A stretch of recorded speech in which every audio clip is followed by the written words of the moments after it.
Adaleti aradık ama maalesef bulamadık. 301 kişiyi cayır cayır yaktılar. Burnundan, gözünden, kulağından kan gelenler vardı.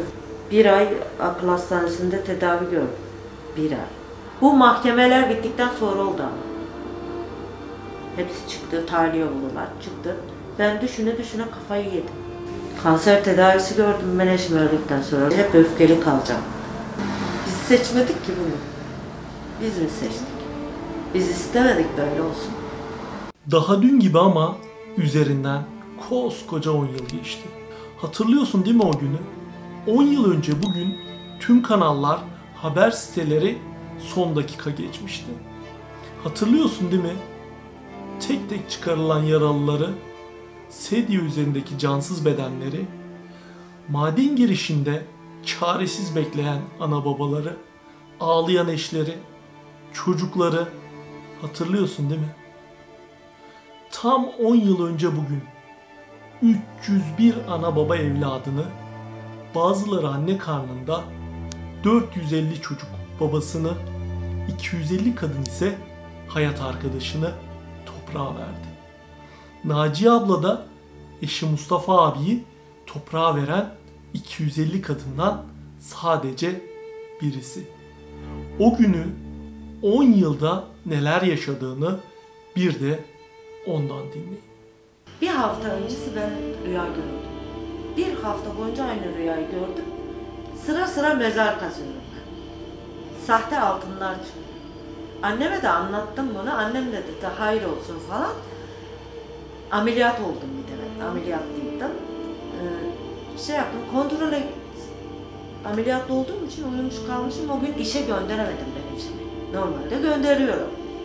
Kahvaltısını hazırladım, çantasını hazırladım, gönderiyorum. O gün gönderemedim. Uyumuş kalmışım. O gün doktor kontrolüm var. Hastaneye gittim, böyle bir şey, bir sıkıntı var içerimde. İçimde yok, bir sıkıntı var. Doktora girmeden geri eve geldim ben. Hemen bir yemek hazırlamaya başladım. Eşim işten gelecek. Eşim işten gelmeden bizim soframız orta dolu. Gelir banyosunu yapar, yemeğini yer, çayını içer, oturur. O gün o telaştan hiç fark etmedim ben. 5'i geçmiş saat. Normalde işten çıkar, beni arar. Arar yani, oradan arar. Aramadı da bizim kapı çalıyor, komşu. Üst komşu, onun da eşi vefat etmişti madende. Aynı yerdelerdi. Abla madende kaza olmuş dedi. Yani trafik patlamış. Hemen ben bir şeyle yemeğin altını kapattım, hemen hastanenin önüne koştum. Koştuğumda da böyle, yani ben ona az diyorum artık, 100 kişi falan artık insanlar toplanmaya başlamıştı. Bekle. Hiçbir haber yok. Eşimin kardeşi de o madendeydi. Ama o erken çıkmış. Kendi oğlan kardeşim de o madendeydi. O gün izinliydi. Aynı vardı. Gitmedi. Bekliyorsun, hiçbir haber yok. Yani hiçbir bilgi yok, haber yok, kaos yaşanıyor. Gün geçtikçe, mesela saatler geçtikçe insanlar çoğaldı. Oradan ağlayan, bağıran, çağıran. Yani herhangi bir yetkiliden hiçbir bilgi yok. Yok yani. Şurada gördük, burada gördük. Eşimin kardeşi oradan bana mesela şey yapıyor. Yengeye haber var mı? Geldi mi? Şu ambulansla göndermişler diyor mesela. Ama öyle bir şey yok. Benzetiyorlar. Gelen ambulanslara bakıyorsun, şey yapıyorsun. Yok.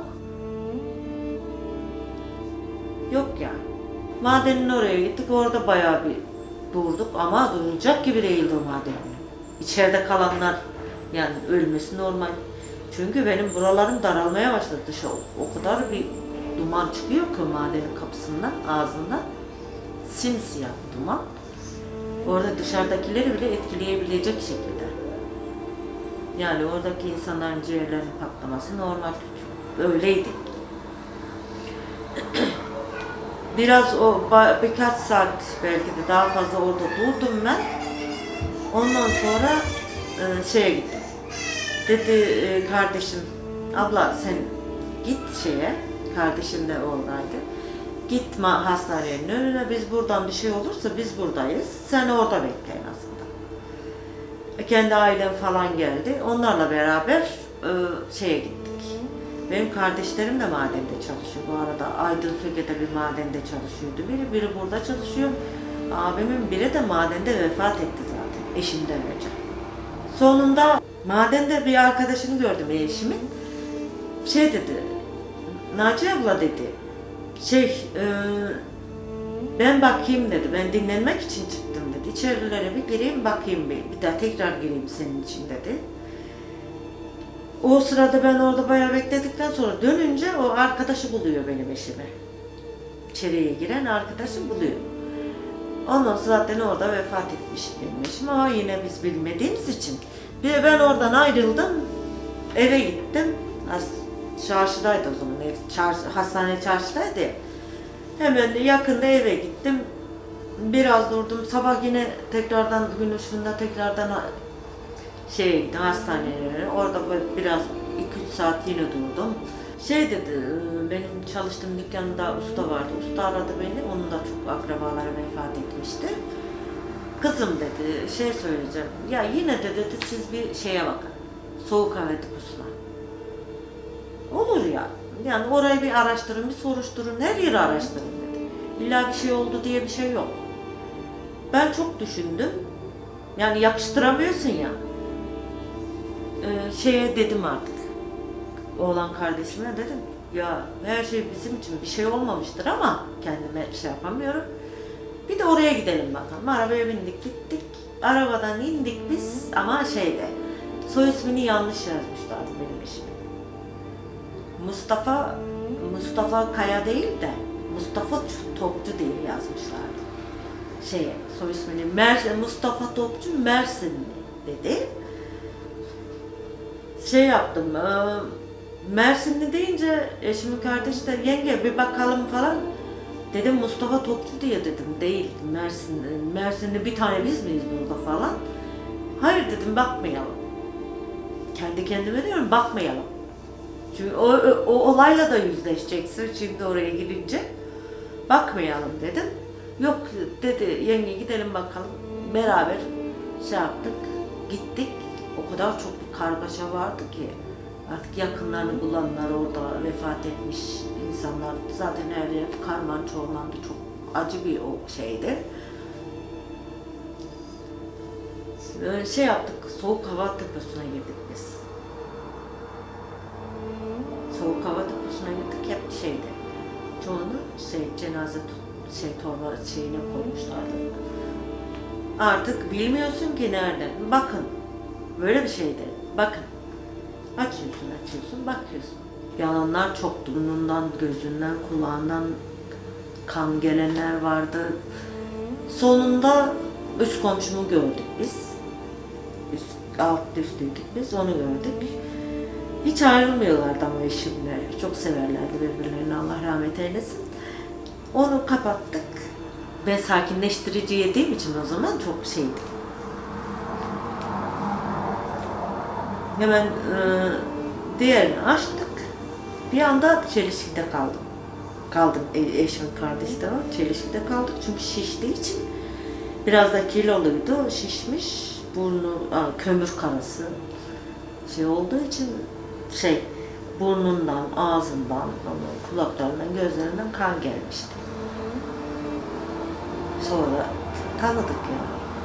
Sonra zaten ben orada bayılmışım. Ondan sonra çıkarmışlar. Sonrasında eve getirdiler. Yani memlekete götürdük biz Mersin'e. Mersin'in Umut ilçesine. Acı asla geçmeyecek. Suçlular karşında olsa para hırsı için değdi mi?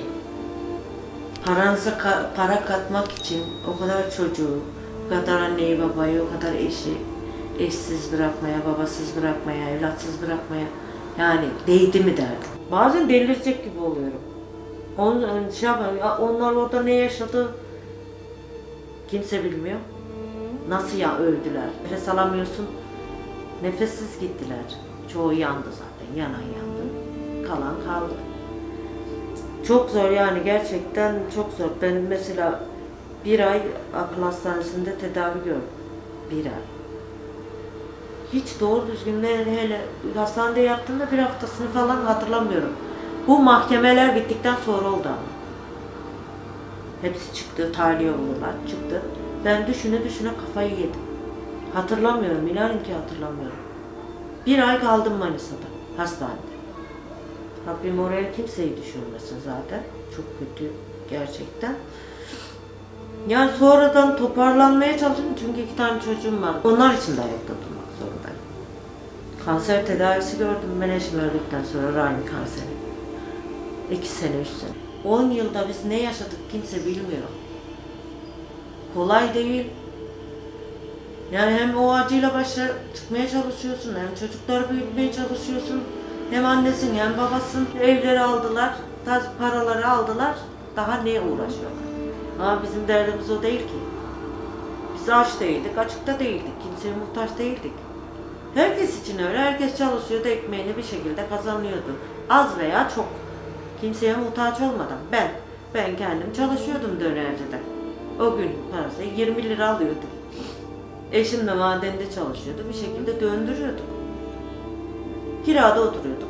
Veriyorduk parasını, oturuyorduk. Kimseye muhtaç mıydık? Hayır. Ama o insanlar bunu bilmiyor. Düşünmüyor. Ya bu insanlar eşi ölmeden kimseye muhtaç değildi. Keşke hiçbir şey vermeselerdi. Ne bileyim tazminat vermeselerdi. Evim olmasaydı. Hiçbir şeyim olmasaydı ama eşim sağ olsaydı. O kadar insan sağ olsaydı. Kolay mı bir babasız çocuk yetiştirmek ya? Bunu anca yaşayan biliyor. Bir ara bize zengin dullar. Ne kadar aşağılayıcı bir durum. Biz seçmedik ki bunu. Biz mi seçtik? Biz istemedik böyle olsun. Ben kimseye ekmek diye gitmedim, kimseye bir şey diye gitmedik. Bir şekilde yolumuzu sürdürdük biz. Zengin dullar ne demek? Şimdi yaşayan çok yani madenciler bizim eşlerimiz sayesinde şu anda 2 asgari ücret tutarında maaş alıyor. Benim eşim öldüğünde 1200 lira maaş alıyor.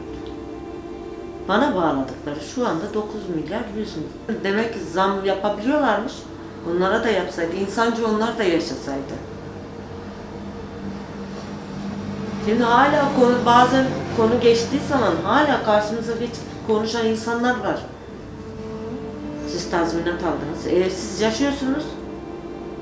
50 milyara yakın maaş alıyorsunuz siz. 40 milyara yakın. Bizimkiler nasıl can verdi? Onu hiç düşünen yok. Burayı Doğuş Holding yaptırdı. Ferit Şahenk. Karşıda Gaziantep Şoförler Odası. TOKİ'ye parasını dedi yaptırdı. Çoğu insan burayı devletin verdiğini düşünüyor. Devletin verdiğini bize bir maaş bağladı. Bir de o çocuklara bir iş hakkı. Bunu da açık ve net herkes bilsin yani. Çünkü devlet şunu yaptı, devlet bunu yaptı. Hala öfkelisiniz. İşte şöyle öfkeliyim arkadaş. Öfkeliyim. Göz göre göre kaza geliyorum dediği ve bunlar göz yumduğu için öfkeliyim ben. Adalet yerini bulmadığı sürece hep öfkeli kalacağım.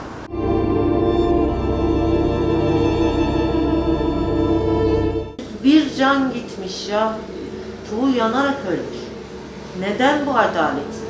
Yani bu haksızlık, adaletsizlik niye? Niye bu kadar basit? Madenlerde hep böyle oluyor. Bir maden kazası oluyor. Daha madenin içinden cenazeler çıkmadan ailelere şu kadar yardım yapıyoruz. Ne demek ya? Ne kadar aşağılayıcı bir durum bu. Yani diyor ki sen parayı al sus. Acıyı parayla satın alıyor gibi bir şey oluyorsun yani. İstemiyoruz kardeşim. Gerekli cezaları aldır. Yani suçlular cezasını çeksin. Ama yapmıyorlar. Her zaman zengin zengini kolluyor. Parası olan kazanıyor. Niye bizim avukatlarımız içeride? Katiller dışarıda gezerken.